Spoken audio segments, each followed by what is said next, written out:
Walt Disney's Three Little Pigs.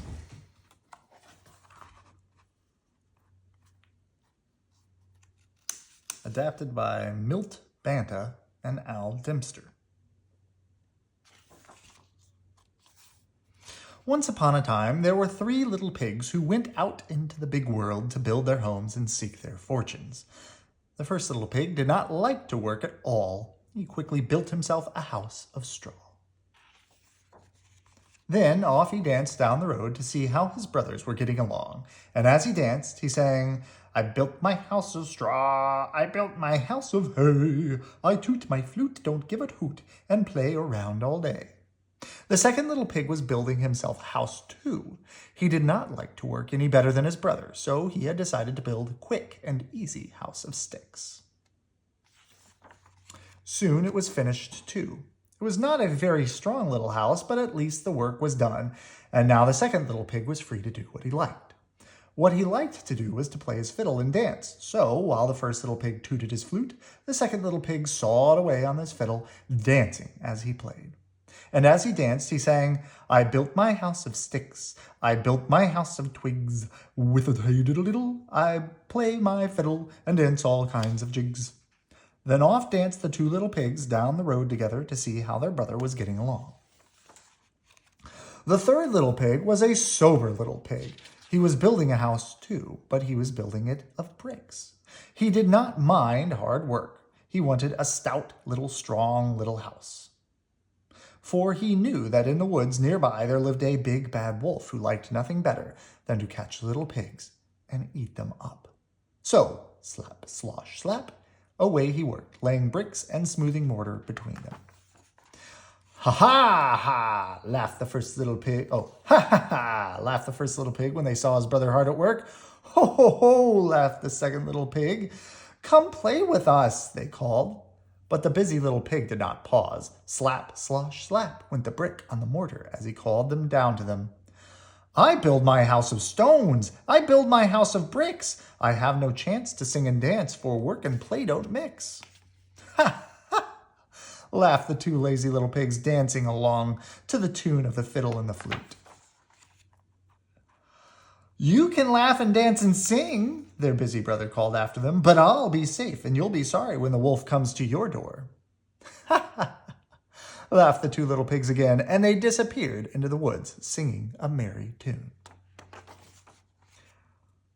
"Who's afraid of the big bad wolf? The big bad wolf, the big bad wolf. Who's afraid of the big bad wolf? Tra-la-la-la-la-la-la-la." Just as the first pig reached the door, out of the wood popped the big bad wolf. The little pig squealed with fright and slammed the door. Little pig, let me come in," cried the wolf.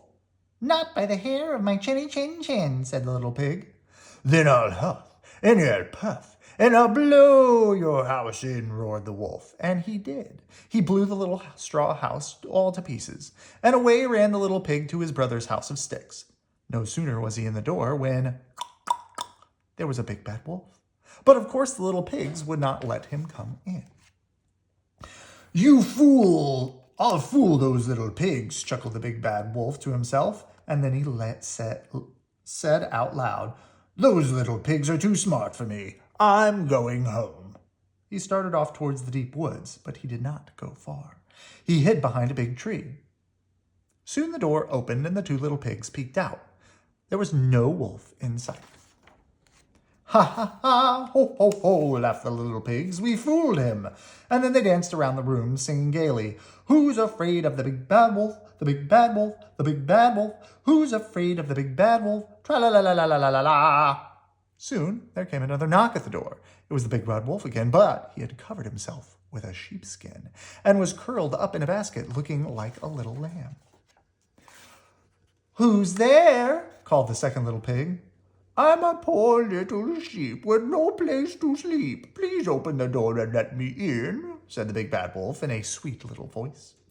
The little pig peeked through a crack of the door, and he could see the wolf's big black paws and sharp fangs. "Not by the hair of my chinny chin chin. You can't fool us with that sheepskin," said the second little pig. "Then I'll huff, and I'll puff, and I'll blow your house in," cried the angry old wolf. So he huffed, and he puffed, and he puffed, and he huffed, and he blew the little twig house all to pieces. Away raced the 2 little pigs straight to the 3rd little pig's house of bricks. "Don't worry," said the 3rd little pig to his 2 frightened brothers. "You are safe here." Soon they all were singing gaily. This made the big bad wolf perfectly furious. "Now, by the hair of my chinny chin chin, I'll huff and I'll puff and I'll blow your house in." So the big bad wolf huffed and he puffed and he puffed and he huffed. But he could not blow down the little house of bricks. How could he get in? At last he thought of the chimney.